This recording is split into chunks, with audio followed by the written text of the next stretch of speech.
Right, in this video we're going to be discussing the basics of polarization. In the last video I said that transverse waves can be polarized and longitudinal waves can't be polarized, and I'm going to explain why. So the whole principle behind polarization is kind of blocking out some of these different angles of transverse waves.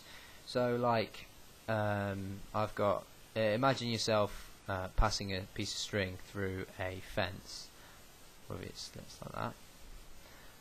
You're passing this big thick rope string through the fence, through the slits, and you create a bulge on there, and the bulge moves down across and goes through. Now that's very fine, it's alright. The bulge is like parallel to these slits, so it sort of doesn't you know, it's not going to get blocked out by the slits. It's fine, the slits don't care, it's just going in between the slits up and down. But what happens if the bulge is in a perpendicular to the slits? What happens if it's at right angles to the slits? What happens if it's coming this way? This way, it's going to go through it. It's perfectly fine. To get up, it can't go through. It gets blocked by the slits. It bumps into the slits.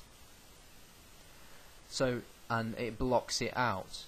So it blocks out all of the oscillations in this direction. If he's going at sort of like a sort of an angle going through, some of it will get through. Obviously, it'll only let the component that's vertical go through. It'll block out that component.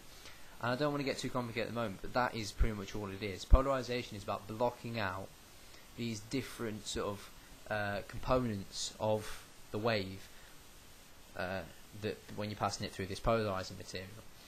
Now, you've probably already guessed why longitudinal waves can't be polarized. Their oscillations are in the same direction as wave travel.